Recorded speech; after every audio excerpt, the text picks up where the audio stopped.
2 days after independence, the Prime Minister of Malaysia told the British High Commissioner, if Singapore doesn't do what I want, I'll switch off the water supply. So I knew that unless I could become less dependent, at that time I did not believe I could be totally independent, but less dependent on Malaysian supplies, I would always be a satellite.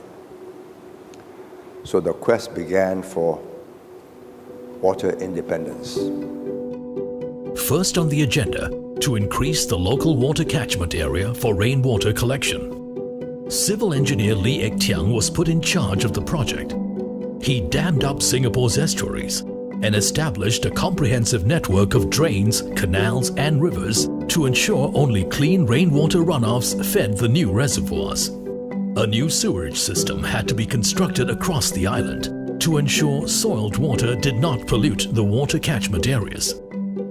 But perhaps the most audacious plan Lee Kuan Yew had was to clean up the Singapore River and Kallang Basin. Since the founding of Singapore in 1819, the Singapore River had been the lifeline of trading and business activities. Over the years, the heavily used waterways degenerated into an open sewer and rubbish dump as all forms of waste were indiscriminately discharged into them. Cleaning up the black, foul-smelling river was a massive undertaking. Many businesses had to be relocated during the cleanup. The project was completed in 1987. Lee Kuan Yew's success in cleaning up Singapore's waterways and rivers meant that the island had its own domestic water supply. Singapore's National Water Agency, PUB, continued to find more ways to increase water supply. It leveraged rapid technological advances to develop new and sustainable sources of supply like NEWater and desalinated water to help diversify Singapore's water resources. Today, 5 NEWater plants can meet up to 40% of Singapore's total water demand.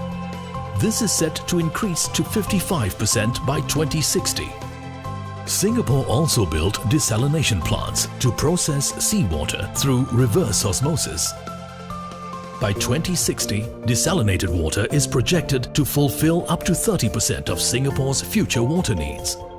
Singapore's water needs are now served by the 4 national taps: local catchment water, imported water, NEWater, and desalinated water. In 2008, the Marina Barrage was completed. Singapore now has 17 reservoirs from the initial 3 in the 1960s. The local catchment area covers 2/3 of the island. Lee Kuan Yew had the foresight to sign 2 water agreements with the state of Johor in the 1960s. The 2 water agreements were guaranteed by the Government of Malaysia in the Separation Agreement of 1965, and the Separation Agreement was registered at the United Nations. The first agreement signed expired in 2011. The second water agreement allows Singapore the full and exclusive right to draw up to 250 million gallons per day from the Johor River until 2061. However, our water supply remains vulnerable to factors such as climate change. Singapore's quest for water security remains a work in progress. Our water story is an important reminder to make every drop count.